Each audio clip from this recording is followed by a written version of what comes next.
Praise the Lord. सभी को जय मसीह। मैं स्मिता चौथानी आप सभी का मैं आज के यूट्यूब वीडियो में स्वागत करती हूँ प्रभु यीशु मसीह के नाम से।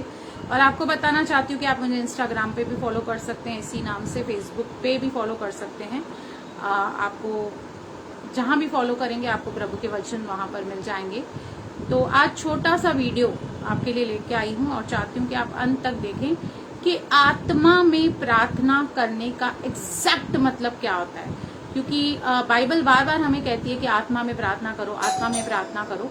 तो सबसे पहली और बड़ी बात जो है वो ये है कि रोमियो 8:26 कहता है, इसी रीति से आत्मा भी हमारी दुर्बलता में सहायता करता है, क्योंकि हम नहीं जानते कि प्रार्थना किस रीति से करना चाहिए, परंतु आत्मा आप ही ऐसी आहें भर भर के जो बयां से बाहर है हमारे लिए विनती करता है।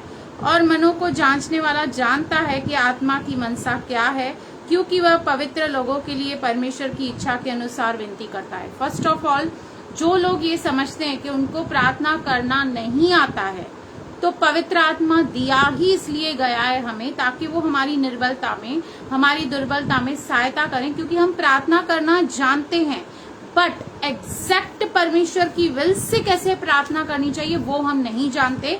और कई बार इस दुनिया में रहते हुए संसार के दुख और बोझ इतने ज्यादा हम पर हावी हो जाते हैं कि कभी कभी शब्दों की कमी पड़ जाती है। इमोशंस और बोझ इतना भारी हमारे हृदय पर होता है कि शब्द हमें कम पड़ जाते हैं प्रार्थना करने के लिए। हमें समझ में नहीं आता है प्रार्थना किस रीति से करनी चाहिए। मेरे हिसाब से आत्मा में प्रार्थना करने का मतलब अन्य भाषा में प्रार्थना करना नहीं है।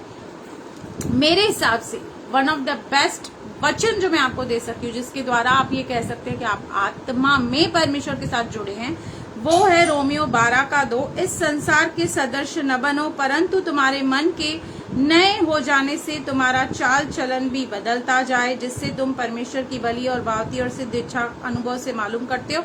ये वचन तो आपने सुना है, लेकिन पहला वचन, इसलिए हे भाइयों, मैं तुमसे परमेश्वर की दया सिमरन दिलाकर विनती करता हूँ कि अपने शरीर को पवित्र, जीवित और परमेश्वर को भावता हुआ बलिदान करके चढ़ाओ, यही तुम्हारी आत्मिक सेवा है। मुझे लगता है आत्मा में प्रार्थना करने का मतलब ये है कि अपने शरीर को, अपनी इच्छाओं को, अपनी विल को, अपने लस्ट को, बहुत सारे पापों को परमेश्वर के सामने रखना और अपने आप को क्रूस पर चढ़ा देना, उन सारी निर्बलताओं को परमेश्वर के सामने रखना, हृदय की सच्चाई से अपने मन की बात परमेश्वर के सामने रखने को प्रार्थना कहते हैं।